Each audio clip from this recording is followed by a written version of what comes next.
مشاهدينا الكرام، أينما كنتم، أهلا ومرحبا بكم في قناة صوت الشعب تيفي، حيث نطلعكم على أبرز الأحداث والتطورات والمستجدات حول العالم. إليكم الخبر.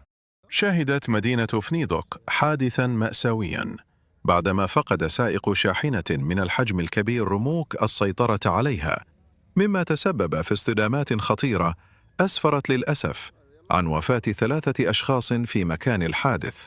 وتعيش الساكنة حالة صدمة كبيرة أمام هول المشهد، فيما باشرت السلطات المحلية وعناصر الوقاية المدنية تدخلاتها من أجل نقل الضحايا وفتح تحقيق لمعرفة ملابسات هذا الحادث المفجع.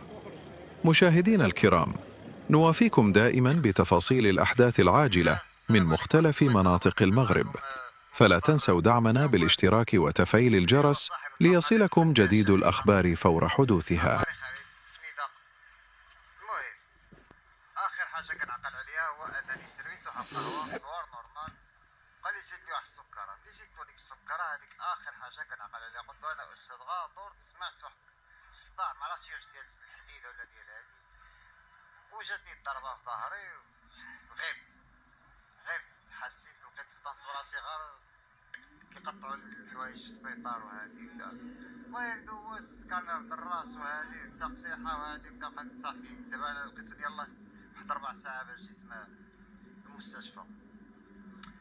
بالنسبه للناس الضحايا الله يرحمهم مساكن، الاغلبيه ديالهم كانوا اما بحال دابا واحد مول لوبيل خليتو كينسب من ودنو، هذاك الحاله ديالو حرجه سمعت مات، كنتمنى ما تكونش بصح. اما باقي الضحايا راه كانوا اما جايزين او لا كانوا هابطين من الدروج ديال لوطيل ضرباتو بالطوموبيل.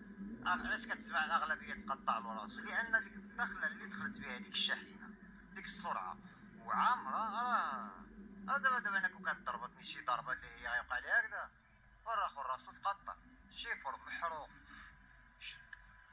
مفحم، باقي ما قدروش يجبدوها، واش ما عرفتش واش يقطعوها هادي جبدو. المهم الناس كيديروا خدمتهم. راه هادشي هذا وقع في 10 الصباح، من 10 الصباح وما خدامين وباقي ما كملوش. الحمد لله الاصابه ديالي شات طفيفه، ولكن زعما الله يعظم من اجر الناس اللي توفوا. بالنسبه لواحد الحاجه لاحظتها الصباح ملي كنت كنتصفح في فيسبوك، شفت المنطقه فين خصها تكون بلاكا ديال ممنوع مرور الشاحنات او لا مسموح مرور الشاحنات. ما كايناش البلاكات ممنوع مرور الشاحنات. دابا طلعت تلقاها يلاه تركبت، ولا ما لقيتيهاش يلاه تركبت كتحمل المسؤوليه ديالي. يلاه تركبت هاد البلاكه هادي ممنوع مرور الشاحنات، وقعت هاد المصيبه هادي عاد تركب لي انا بلاكات ممنوع مرور الشاحنات. انا زعما شنقول لك كاين شنقول لك حنا ولينا في هاد القريه هادي الناس ما كتخدمش المصالح العامه، زعما الاغلبيه الناس اللي شافوا شي حاجه شنقول لك النزاهه قليله، كاينين الرجال وكاينين اشباه. المهم خلينا نقول شي حاجه. المهم تحياتي للرجال هادو بعدا كامل الناس باقيين خدامين معانا، فهمتي؟ تبارك الله عليهم. شوف هذيك شنو غتهز